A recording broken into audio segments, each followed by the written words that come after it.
Hi, everybody. Welcome back to the Aliens and Angels podcast. I'm very happy to introduce you to Kevin Michael Estrella. He is the guitarist and composer of the instrumental rock band called Pyramids on Mars. Hard rock, industrial, and metal infused with lead guitar melodies inspired by the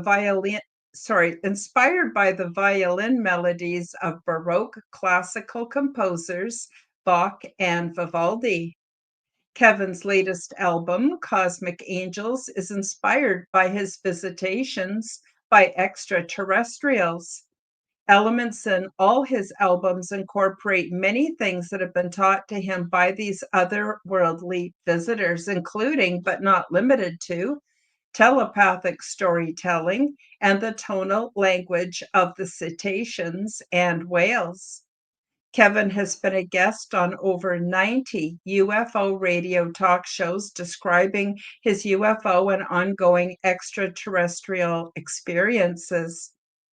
Kevin has also had a passion for UFOs and extraterrestrials. He spent over 20 years researching to understand why they are here, and he wanted to combine his passion of music with raising consciousness and awareness of the UFO and extraterrestrial presence, which was always his purpose in life.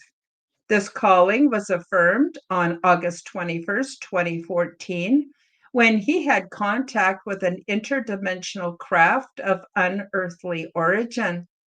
Since then, Kevin began experiencing many other related incidents like incredible synchronicities, music downloads, symbol downloads through dreams. And that's where he got his neck illusions DNA double helix design on his guitar and increased telepathy. His musical downloads are discussed in UFO researcher Grant Cameron's book called Tuned In: The Paranormal World of Music. Many of Kevin's personal CE5 ET encounters are discussed in Inviting ET by Sue Walker. Kevin works with the Pentel Zetas, who reside at the Sandria Mountains, Albuquerque, New Mexico, helping prepare humanity for official first contact. Kevin is the host of Pyramids on Mars UFO Radio since 2016 on Artists First. Kevin has a large network of friends, colleagues, researchers in the UFO community who are experiencers, star seeds, and Star Nation human hybrids. He now brings their stories to the Artist First Network. All of the links are featured below in the description. And I want to thank you in advance for liking, commenting, subscribing, and please do share my content with your friends. I'm very happy to announce that YouTube channel memberships are now available, so you can receive my poops and also help to support the channel, which is awesome. So without further ado, I'll bring Kevin onto the stage. Hi, Kevin. How you doing today? Hi, how you do? How are we doing? Good. I'm good. I'm good. I'm just going to check into the live chat, say hi to Denise. And Denise says, welcome, Michael. Dennis, Denise welcomes Kevin Michael. Sorry, Kevin Michael. Sorry. And AML also says, hi, Kevin. And Hi, Angela. we have Stacy Birth. So I'm not sure how to Stacy. pronounce it. Yeah, Stacy, cool. Yeah, she's here as well. Thank you for coming, and very lovely, everybody, for being here. Thank you for joining us today. Hi, Stacy. There we go. So, hi, everybody. I'll try to fit in as many questions from the live chat as possible.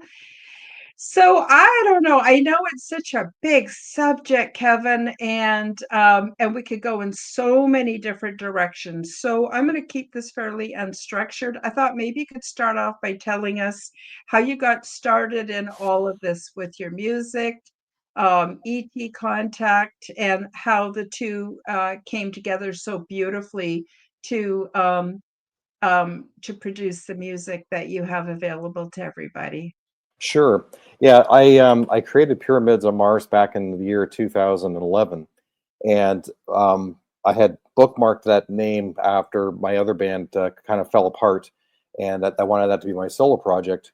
But I also wanted my instrumental music to be a catalyst for the teaching people about the extraterrestrial presence, because I had spent many years, since high school, or sorry, university, studying extraterrestrials, and when the internet came on in the year 2000, that's when I really was starting to watch more videos of Richard Hoagland's with anomalies on Mars, and all over the systems, and I just continued to learn more and more, and read more books like Bud Hopkins books and things like that. But pyramids on Mars, my music was the whole idea of the idea of a pyramid on Mars. There are pyramids on Mars, many pyramids on Mars, the DNM pyramids in Cydonia, and there's also other ones that look like gumdrops.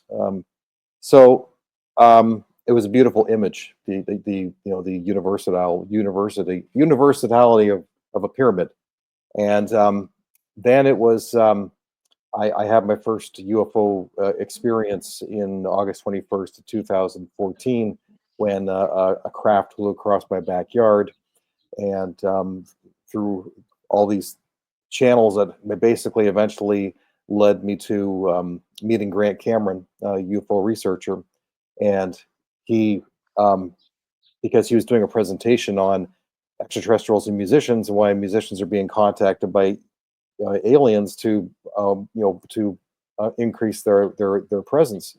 And I didn't realize that, because I was already doing this, and then I read this in the papers, and I realize, oh my God, like that was the very first synchronicity I ever experienced. And when you start to pay attention to these things, it's very important. And I knew there was something bigger than myself that was going on.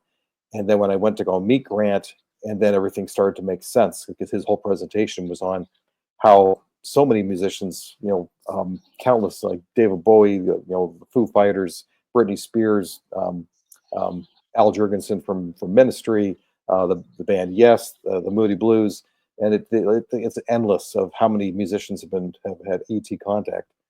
And so I realized I was kind of part of something that was big. There was something big that was going on, and um, and then when Grant started talking about song downloads, and how musicians seem to get music from, don't know, it just kind of appears, and some people's best work was written like in dreams, or came in a dream, or was totally an accident.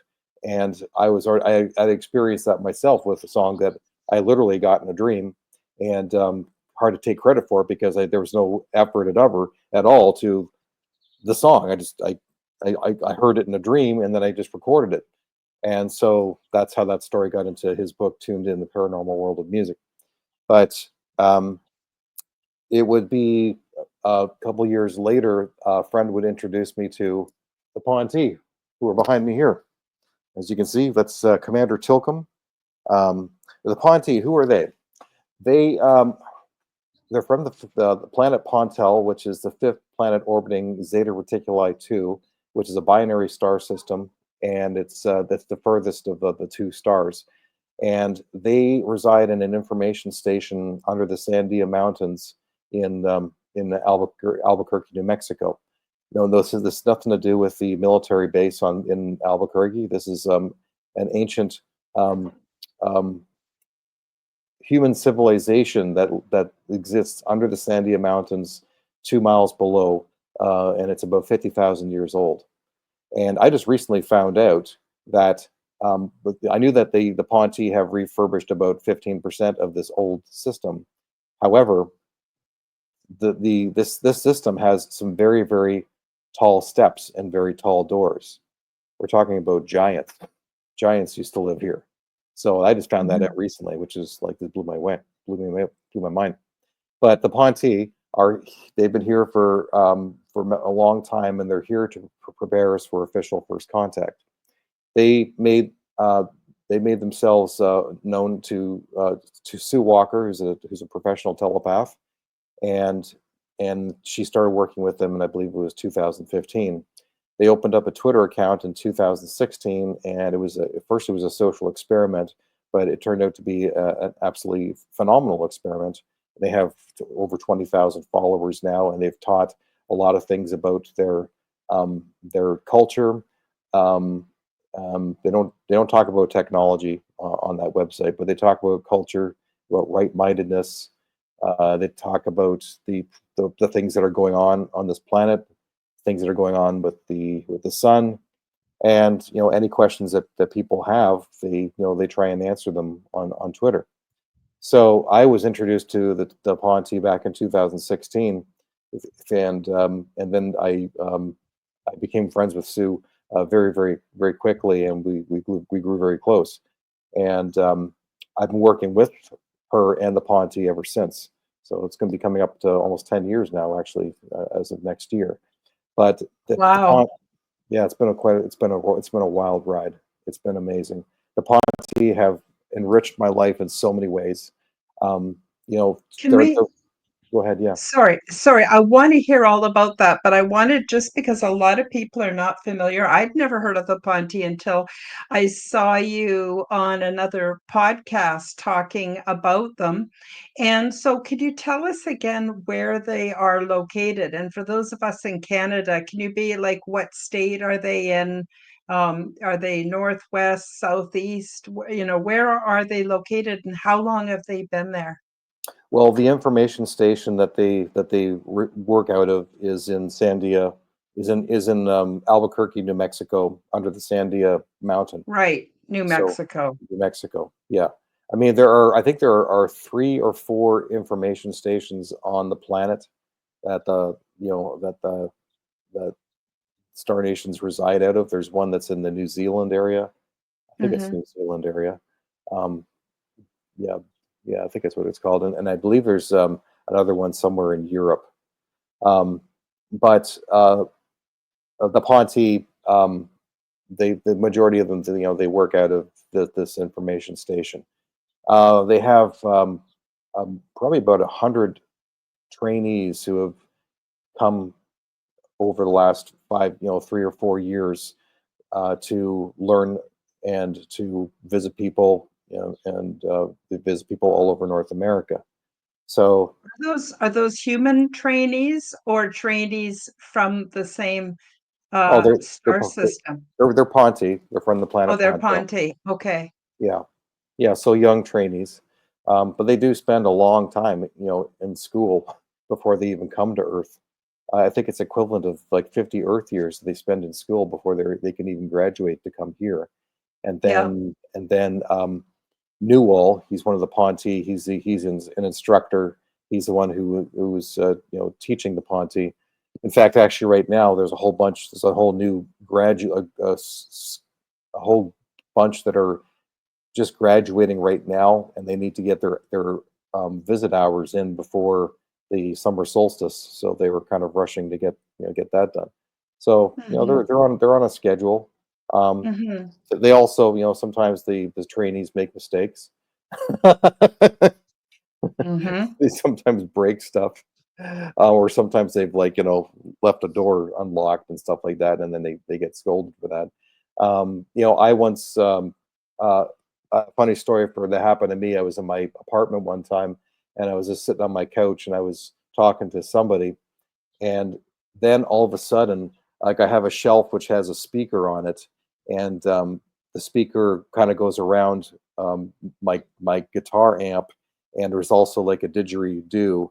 It's like a long stick that was kind of leaning against that, and all of a sudden the the speaker wire went flying across the wall, and pulled everything off the shelf, and everything just went flying across the floor.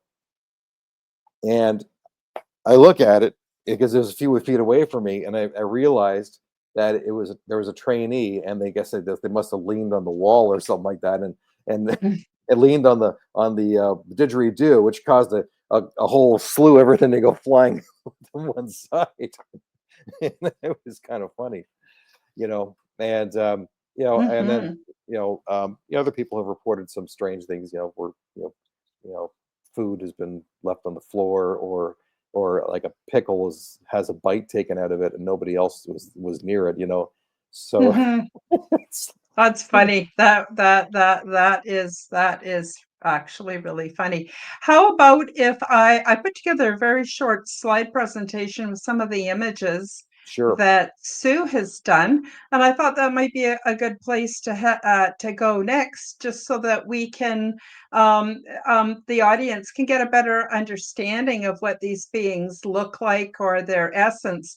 What I love about your experience is in some ways it's similar to mine, where I have contact with what we would call a gray. I don't know who he's attached with. I see him in etheric or astral form, but he definitely presents in my mind's eye to me. And he has a fantastic sense of humor.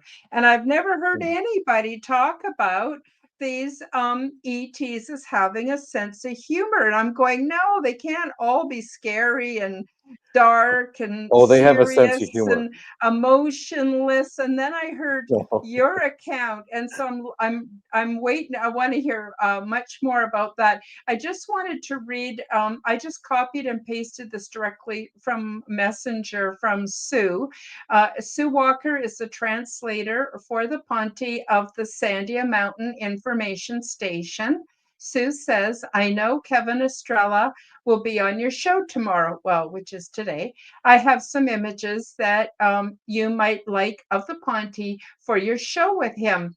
Let me send you a few photos of the portraits I have done of them. So I wanted to read that out to the audience so that people see that I do indeed have permission to share Sue's images that she sent to me, and especially within context of this show. And here's an image of Teal'c. She says she gives us how to pronounce their names as well. Teal'c. He manages the station of a little over 200 staff and trainees. So, Kevin, that would be 200 of the Ponte, not mixed with humans. Those just that particular race Yeah. that are there doing the training and the work. Is that correct? Yeah. Yeah, there's other star nations too, at the base, and Mm-hmm. they also have blended as well. And what I mean by that are like hybrids, Mm-hmm. Ponte, who are kind of they have or Earth human genetics to them as well. Um, Mm-hmm. Do they snatch people in the middle of the night and force them to give donations of eggs and sperm and things like that? Are they of that group, or no, do they have another system that they use? no, they don't. I have not heard the Ponte, doing that kind of stuff. No, no, they mostly like visit people, and teach people in dreams. They do that too. Um, and there's other liaisons like PETA. He focuses more on the with the children, visiting children. So, Mm-hmm. yeah, And this is the Drew, first female we met in person, and an individual close to Kevin's heart, so to speak. And to pronounce her name, say the girl's name, Trudy, Drudy, just start it with a J instead of a T. So it'd be like Drudy. Is that right? Drudy. That's right. Yes, And what's her position? she's kind of like a liaison. She knows all the different star nations who are visiting, When they land, when they land at the information station, she's like, "Oh, how's such and such your kid? How's this person? How's this person?" Like she knows, a lot of people. She's kind of like a public relations, so to speak. But Public relations. Mhm. yeah, and then when she's off work, one of her favorite pastimes is she likes to go with one of her girlfriends, uh, lady friends, and they would go down south to where these like big swarms of birds are flying around like bowerbirds, and they do what's called sky kiting. And what that is that what they do is they, with the permission of the birds, they will telepathically merge with the birds and have competitions of who can make the best images with these swirling birds. And that's why sometimes you'll see these bowerbirds that are swirling, and all of a sudden they form one large bird, or they form Mhm. a human face, or they form a whale, or something like that. And it's Mhm. not pareidolia; it's some star nation is doing sky kiting, and it's fun for everybody. Interesting. Hmm. Very, very interesting. Yeah, if I had that ability, I would definitely do that as well. And so this is Radar. Rahaz. That's right, or Yeah, it Rahaz. rhymes with Oz, as in the Wizard of. Everyone calls him Radar. Hmm. He's a cut up, young, and a little defiant, and his best friend is a Sasquatch. I love it. I love it. Kevin, do you think that the Sasquatches are a form of what we would consider ET or possibly inter or transdimensional beings? Well, they can be interdimensional, transdimensional beings and physical beings. Mhm. They flip between both worlds. They're not Star Nation though. They're native to Earth, but Mhm. they're older than us, than Earth humans. So Mhm. they're kind of like that's why they're also known as like they're called like elder brother. Mhm. Yeah, Mhm. and And, yes, yeah. And sorry, go ahead. Radar's buddy with Kie, who's a teenager Sasquatch. So, and I'm buddies with Radar. He's one of my big ET Ponte pals. And funny story I could tell you. Last year, when I was visiting Sue and Otter, I was just saying goodnight to Sue, and I asked her, "Can you ask Radar what's going on tonight?" Because they usually will pick me up in the middle of the night, and we're doing Mhm. stuff. I never remember it, but I know that that things do happen. And she turns, says, "Hey, Radar." He says, "Prepare to be boarded." And so I just said, "Arr, matey." And so I usually sleep in their camper, so out in the parking lot. And just as I had just falling asleep, all of a sudden I hear r- running running through the camper were it had to be at least three Ponte, and I was lying on my back. They tackled me like it's like a football tackle, and I end up rolling over onto my stomach on the other side of the camper. Like they Mhm. literally like a football tackle. And I wake Mhm. up, I'm startled, like, what the heck just happened? Oh my It's- gosh, that would So be so funny. So I'm so glad to hear that at least one of them has a good sense of humor because, when we're talking about our experiences, Kevin, sometimes I don't know about you, but my experiences are so fantastical. First of all, I don't expect anyone to believe me. That's not my issue. More learn from my experience because it can have a real positive effect on your life. But sometimes I wonder if I'm completely stark raving mad, imagine the whole thing, and yet I can't have imagined it because of the evidence that's there. yes, And so sometimes I hesitate to tell people some of the funny aspects or the humorous things or Bob the Gray, that's not his real name. That's just what I call him. He's hilarious. He loves Frank Sinatra and Michael Jackson. He often wears a fedora, or at least he presents as wearing a fedora. cool. And, I don't see why we can't enjoy. the company of these beings instead of it always being so dark and heavy and, gloomy. And, I just think there's something wrong with the narrative. And I think people like us are needed to turn the narrative on its head sideways, and show Yeah. that there are many different kinds of friendships we can have. And I think we need to get darn serious about this, because I think it's just a matter of time before it becomes everyday knowledge. I just finished this up, what Sue says.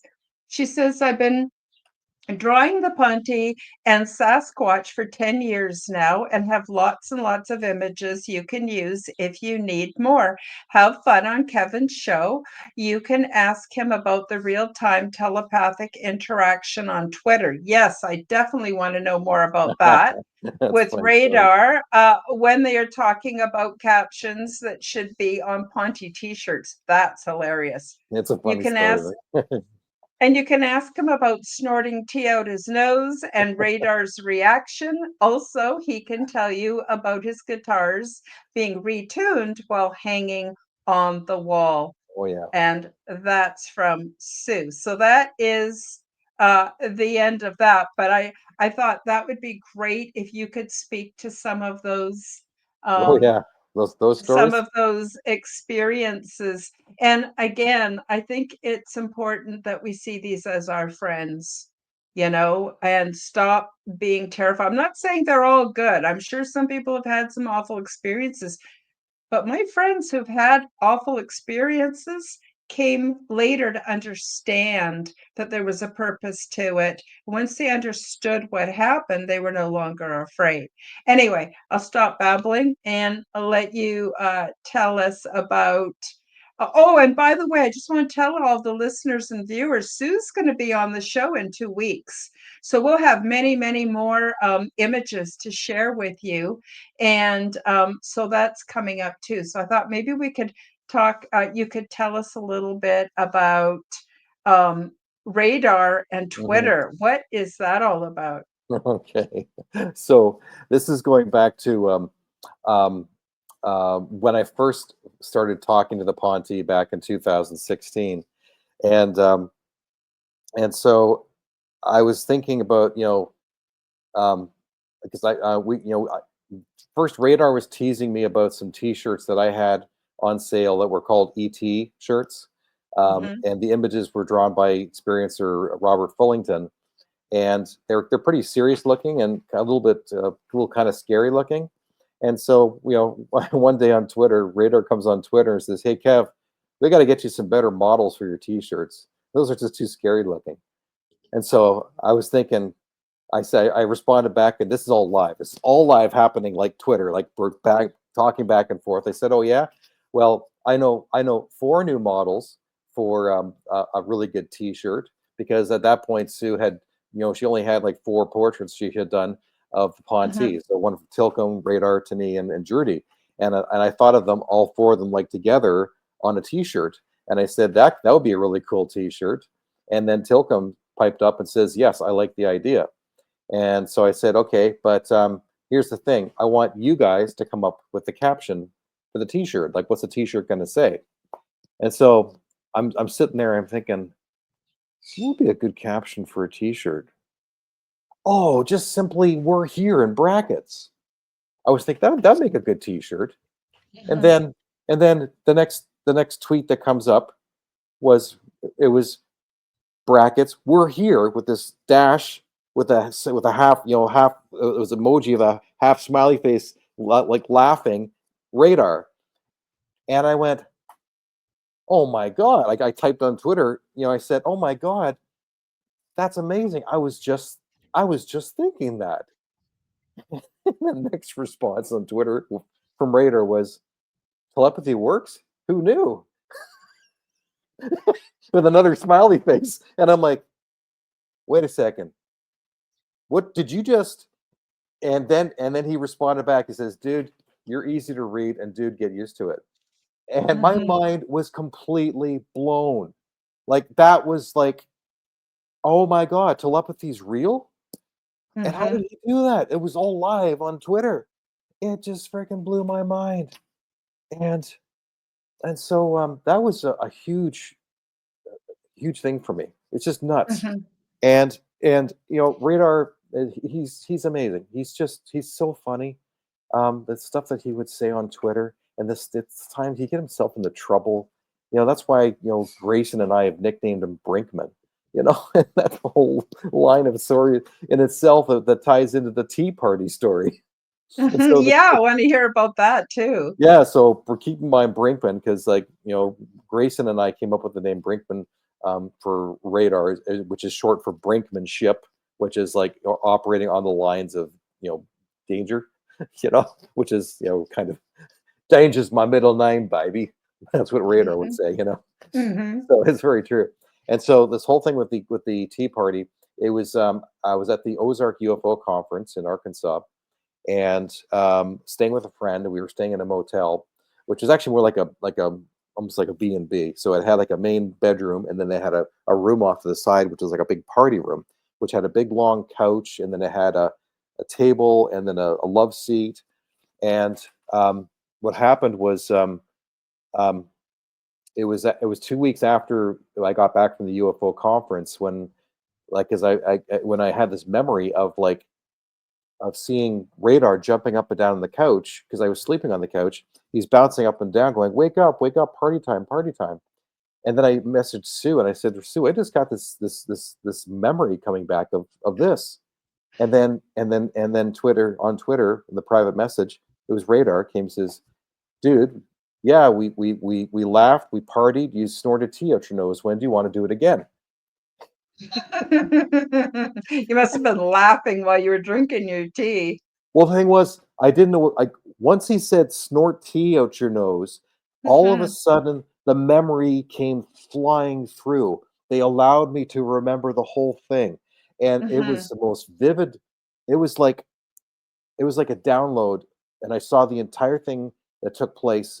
It was several minutes. I remember it, but it happened in instantaneous of me remembering and reliving the whole entire thing. I never experienced a download like that or memory like that ever. Mhm. And not only was it that, I'll tell the story, but like the thing was I could remember what I was my side thoughts during it, and I remember hearing their voices telepathically, really loud in my head. It was very Mhm. loud, and so Mhm. basically, well, it was a tea. They threw a tea party for me. I'm sitting there on the couch. Across from me is Radar on the love seat, and then sitting next to him is Tilcum, and Drudy was sitting on my right hand side. And so Ray Tilcum is telling this story about Radar. He was like hot rodding his skippership, his UFO, which is known as her name is called Delta Dawn, his ship. He did something wrong, and he's running around the hangar bay looking for their mechanic, whose name is Dell, because he thinks something is going to blow up. And Mhm. Tilcum is telling this story telepathically, and then it's interrupted by this voice that just booms in my head, Brinkman. Now, the thing is with telepathy, you can't figure out where the sound's coming from because we use our ears to hear where sound's coming from. Telepathy, it's Mhm. just the voice that appears in your head, right? And the voice Mhm. sounded like Spock, from Star Trek, like Leonard Mhm. Nimoy, Brinkman. And I'm thinking, when did Spock get in the room?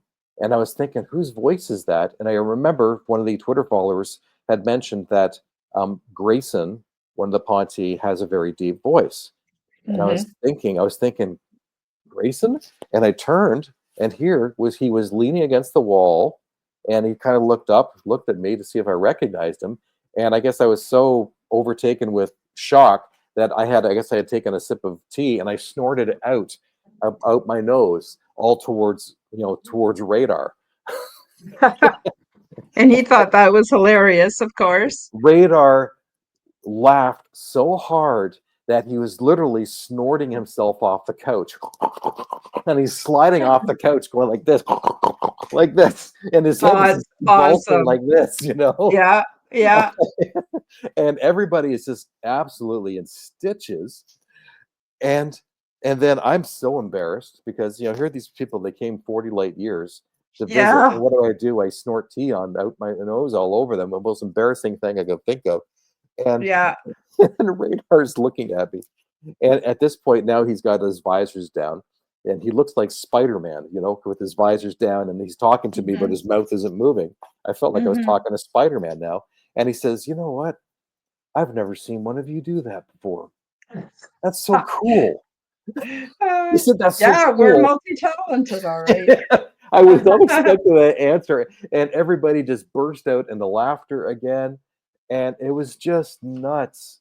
And the thing was, I also remember they allowed me to remember what it felt like because they were sharing their emotions with me, and it's what Mhm. they call it a hug of light, and it was like my chest was full of so much love and friendship and camaraderie and being like at the best party of your life. The emotion was Mhm. so complex and so intense, Yeah, and I can't. It's so hard to put the words into it, but it was just like I'd never wanted to leave that.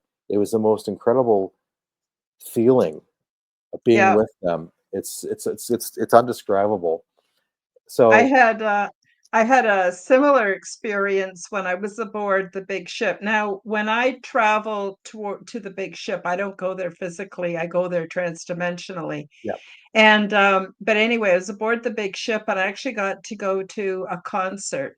And the beings that were performing, they were playing musical instruments, they were using some voice tones, but the telepathy was a huge part of the actual performance, and it involved sensations, visions, in your mind's eye, and strong emotions, and it was so real.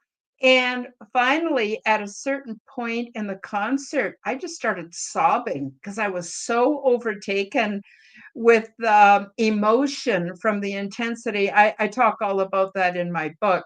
And then the concert abruptly stopped when I started sobbing, and I thought, "Oh God, I've ruined the concert." Because one of the things I learned aboard the big ship, part of learning telepathy was also learning to shield my emotions and my thoughts, because a certain amount of what you experience you want to keep private.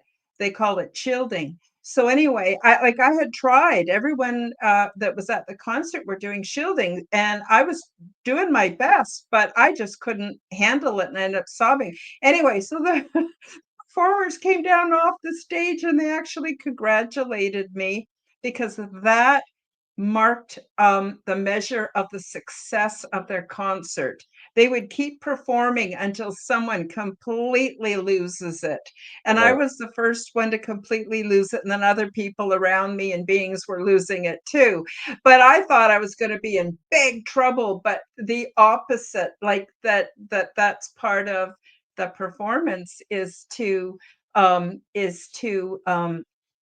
stir the beings that are present to that point where they lose it emotionally. So That's amazing. I totally relate to a lot of what you say. Very similar to my experiences. I'm wondering if we could just take a minute for me to run a very short promotion for my Sure. book, and then we'll come back, and then I want to hear, of course, anything else you want to say, but also about your guitars Being being retuned. retuned while they're hanging on the wall. I thought that was really, Yeah, really, that's really important.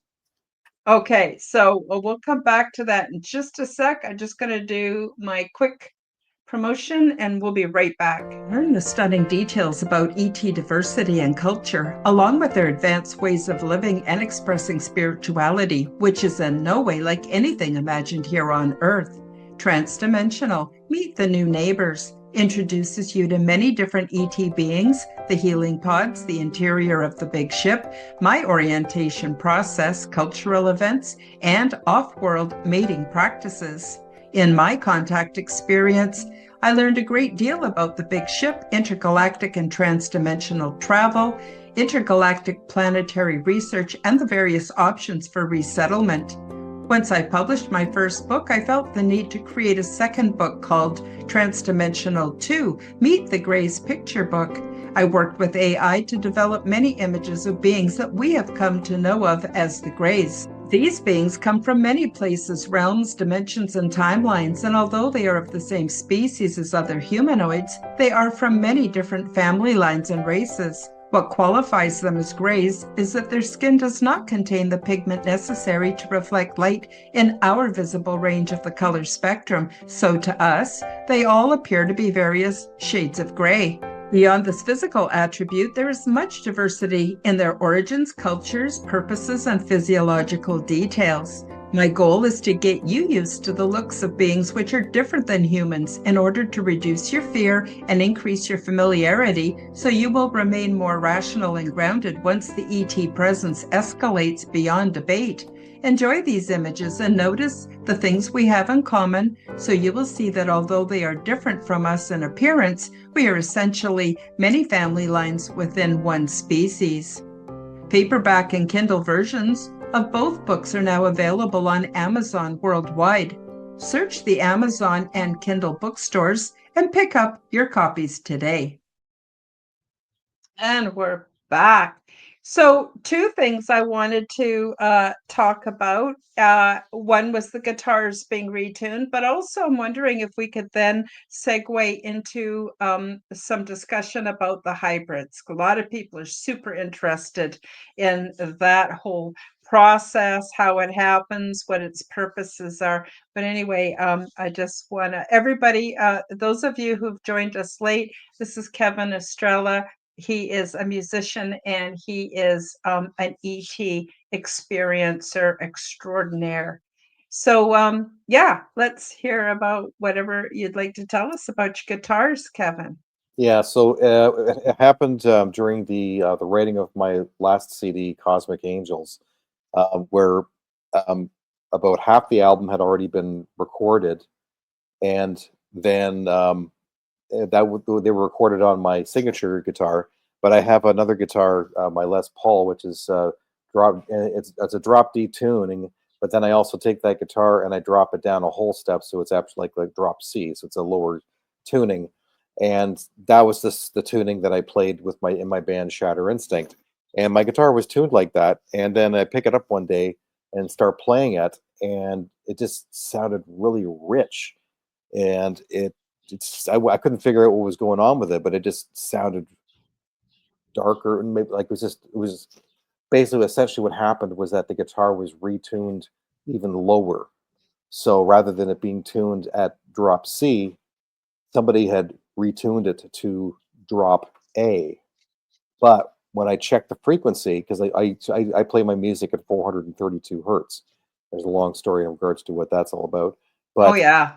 but when I checked the tuning of the guitar, I actually when I picked it up, I ended up writing a whole song right there in the spot. The whole song just came together, which I called "Gray Sphere of Influence," because what I found out was that the guitar was purposely retuned by Grayson, one of the Ponte, and Hmm.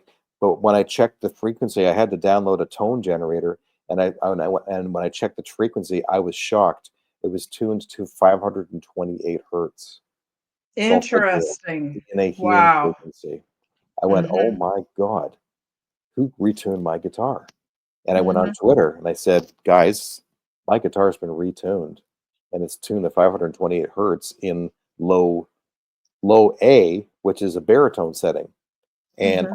all that came up response from the Ponte was, "It's a portrait of Grayson going like this, and that's it." He didn't. Then there was anything. There was no words. And I went, "Oh Hmm. my gosh, Grayson retuned my guitar." Hmm. And so I end up writing about three songs on that album, which were tuned in this literal alien tuning, in Hmm. this low drop baritone setting, and the songs were really cool. Now all those songs as well were written in one take. So I just picked the guitar up and just played, and the whole song came one take. I recorded it on my phone, that one take, and then I just went and learned the songs and then recorded Hmm. them. And there was no edits. This is exactly how it came out.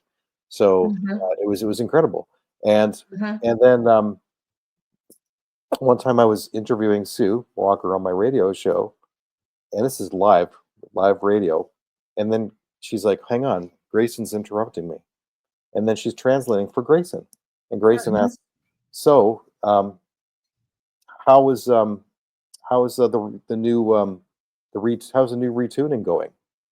And I was like, I was like, he said, then he's explaining to me how to play the guitar with those tunings.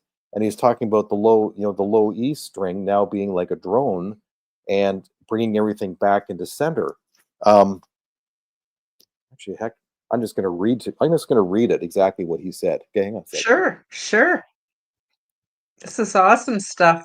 And it does not surprise me that they are so into music because it's all about frequency.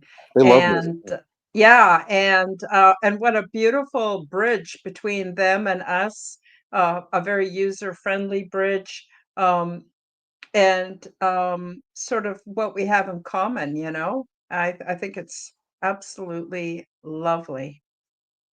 Okay, so the first thing he said was, "Kevin, you play to the soup, to the ripple through the collective consciousness proactively. You design your music to do that. That's rare." So what he's talking about is that when I write music, I'm writing it not for humans, I'm writing it for the collective consciousness, for star nations. That's how my music Mhm, at that level, because they've been teaching me how to communicate it at a telepathic level, what very much like what you experienced with images and stories behind the music and the tonal language of how my guitar is speaking to people. So mhm, they've been teaching me how to speak a tonal language on my guitar, and so that element's very important. And so Grayson goes on to say, "Is the retuning making more sense and allowing greater nuances in your music writing? Emphasize the harmonics and use the E string as the apostrophe. Emphasize the harmonic tones and the chords, and then the deeper note becomes the exclamation mark, the apostrophe, the eureka, the pinnacle, the crescendo of the piece, and brings it back into full circle." And then Sue says, he's liking it to writing a play script. He says, "You are telling a story. You are starting and ending with an apostrophe at the beginning, captures the attention of the audience and makes them sit up and listen and go, 'What was that?' And the apostrophe at the end solidifies the ripple through the soup." wow. That's very, very interesting. So I bet you are just tickled pink to learn that, and everything seems to then validate everything else, and it just becomes quite an interesting kind of life. I'm hoping that you'll come back to the Aliens and Angels podcast um, and maybe share some of your music with us. I just wasn't sure how to go about doing that at this point. Plus, I wanted us to get kind of part one done where we're talking a little bit about your history with the Ponte and with Sue and everything. So I know people are holding their breath, waiting to hear a bit about the hybrids. Can you explain who is operating that hybrid program?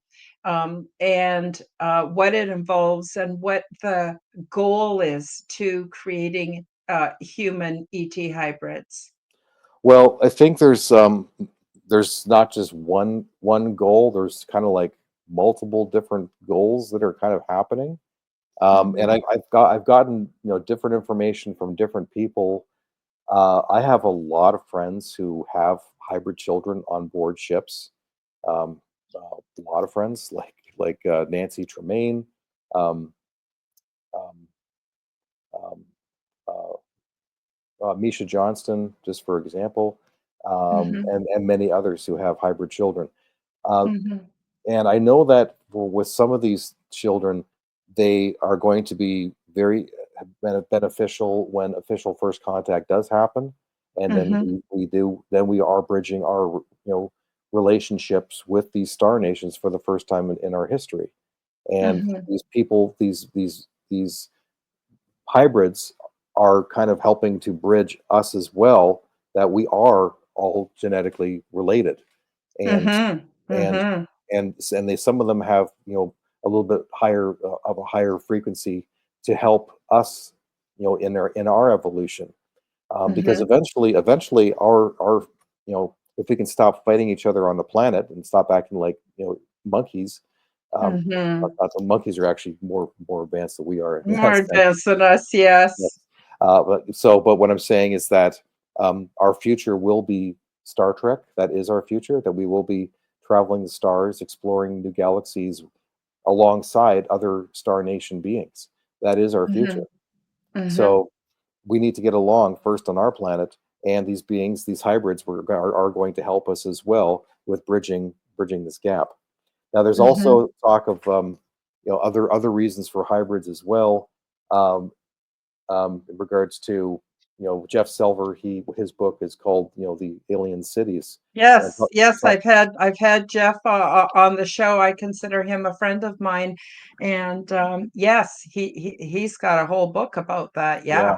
yeah, and he's so well spoken and so well, Mhm, like it's incredible, like listening to him because he's very um, he's really got his head straight, and the way he communicates is just brilliant. But he talks about yep, these hybrid cities where ETs and hybrids and humans will be able to live together harmoniously in different places on the planet, on planet mhm, Earth, that is. But I think there's also possibilities of, um, in the case of an absolute total disaster of the planet, where we do have a complete extinction level event, and the majority of human races is eradicated, that there will be hybrid humans in order to be able to help replace some of the lost populations. So yep, there's all kinds of it's not just one theory. It's not just this theory. There's lots of reasons to it. Um, yep, and for example, Nancy Tremaine, her son Drax, um, he's going to be a judge. He's going to be a very influential person in the court systems. So mhm, that's what his purpose is. So mhm, with the Ponte, they have different blended who live there. Gary, he looks like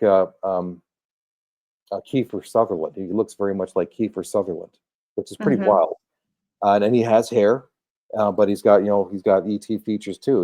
He's like half Ponte, half human, and he mhm. teaches um, he teaches the blended on how to hide amongst the population without getting noticed. So I think Mm, that's pretty that's a cool. pretty important skill.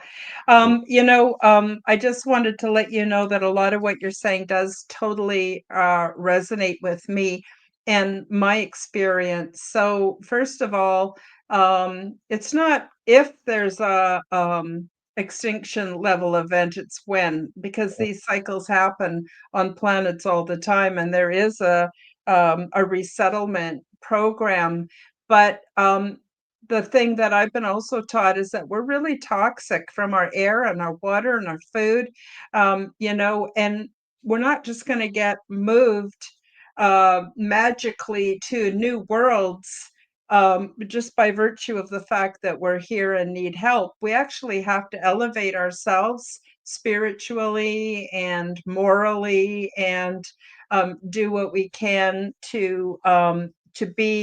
um, to be of value to resettlement.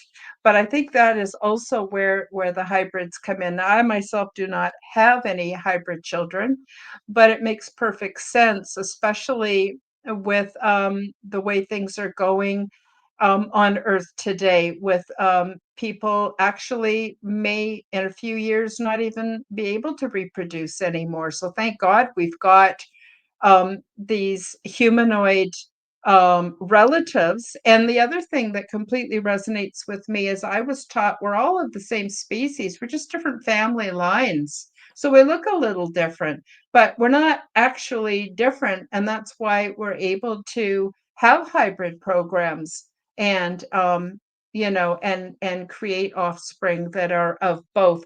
And I also think that would reduce the fear because a lot of people are really scared. There's a huge fear propaganda towards towards ETs, especially what we would consider the Greys. It's almost like people think that if they look like Nordics are somehow more better than if they appear to be Greys, but I disagree with that. I think we need to get over our prejudices very much. and we need to come together and let it be a frequency dominated thing, which you speak very, very much about. And yeah, so we're quickly running out of time. It always happens when, we have such good discussion going on. But I want to give you a chance, Kevin, to talk about where people can find you, what you offer, what you've got going on, what you want people to know. If you have like a message, it doesn't have to be channeled from the Ponte, but if what is it that they want, and how can we work with them, and just let you have the floor to basically get to say everything you want to say that maybe I didn't give you a chance to so Sure. far. Yeah, I strongly encourage people to follow the Ponte on Twitter. So it's at Sandia Wisdom is the Twitter handle. Um, and also you can follow them on their website at officialfirstcontact.com. That has the free telepathy primer. So if you want to have ET contact, practice your telepathy. Download the primer; it's free, and practice 100 days. Sorry, practice for 100 days, and you will have some form of contact. In addition to that, um, we have a group on Facebook called the Sandia Mountain Group, so you can join that with different discussions that we have there. But Twitter is really the best place, best place for it. But also, if you go to the website, officialfirstcontact.com, there is an archive of all the Twitter history, so you can search by keywords for different topics that you want to look up of things that they've discussed and talked about. So that's those are great places for references. As far as like for with me, you can find out more about me at my website at pyramidsonmars.com. That has links to my music, which is all found on Bandcamp, but you can get the links from the website. In addition to that, a lot of my own personal ET interviews are on my website as well. And I also have a radio show on the Artist First Network, which is artistfirst.com. It's held every Tuesday of the month at 10 Mhm. o'clock Eastern Standard Time, and that's where I interview a lot of I interview experiencers and hybrids and researchers, and that show's been running now for almost 9 years. So yeah, so pyramidsonmars.com, officialfirstcontact.com. Those are the places where to find us. There you go. Wonderful. Absolutely wonderful. So, I guess that's about all we have time for today. Like I said, I'd love it if you could come back, Kevin. Sure. I'm out of town quite a bit next month, but probably gearing up for September would be great. Maybe even have you and Sue on together. I didn't have you on together this time because it's only an hour. It's hard to really fit in what one person has to say in an hour, never mind two people. So that's why I Oh yeah, split it up in the beginning. we've And only scratched the surface. I mean, we haven't even yeah, talked about my other visitations from other star nations that happen, in the lucid dreams and in the astral. I have a lot of contact in the astral world, so it's yeah, that's I'd where a love to lot of the hear. excitement I'd love happens. to hear love to hear more about it, and I'm sure my audience would love to hear more about it too. Yeah, So this one I, up here, that's Flaley. She visited me in a lucid dream, and she's mhm. actually our Arcturian hybrid. Oh, wow. That's All these portraits are original portraits from Sue Walker, by the way. Yeah, yeah, they're amazing. They're amazing. So everybody, we're going to have Sue on the show in 2 weeks. My major announcement is next week. I've been promising everybody a free giveaway for those of you who come to the chat. So next Sunday at noon Mountain Time, you need to be here in the live chat to be eligible to participate in the contest. And it's just going to be a random draw, and whoever wins gets a mug and gets some stickers and gets a beautiful orgone energy generator like this one. Oops, I'm not even on the screen. There, now I'm on the screen. Let me make myself big just for a second. Here's an orgone generator. I have these, whoops, on my website. And so we're going to do a free giveaway next week. So please do come back for the live chat and participate. And we'll just have a very, I don't know what we're going to talk about, something. And so that's about it. So again, thank you, Kevin, so much for making the time Thank to you, be Karen. here on the show today. And I want to thank everybody who came to the live chat Thanks, today Angela. so much. And also, I want to thank those that are watching the replay and those that are listening to an audio podcast. I'm available on the show will be aired pretty much on all audio and video podcast. Denise says, thank you. And thank you, Denise, for being here. So I guess that's it for the show today. Thank you again, everybody. And we'll see you on Wednesday for the Quantum Guide Show, and then next week for Aliens and Angels. Bye-bye, everybody. Thank you for joining me for the Aliens and Angels podcast. Read about my true life ET contact in my book called Transdimensional Meet the New Neighbors, which is now available on Amazon worldwide. Subscribe to my YouTube, Rumble, and X channels at Karen Holton TV. The like button and leave me a comment, and please do share this podcast with your friends. Check out my website at www.karenholtonhealthcoach.com to see my free resources and amazing products and services. All of the links will be in the description below. As part of the Forbidden Knowledge Network, you'll also find the Quantum Guide Show with Karen Holton on all audio platforms. Until next time, keep up the good work.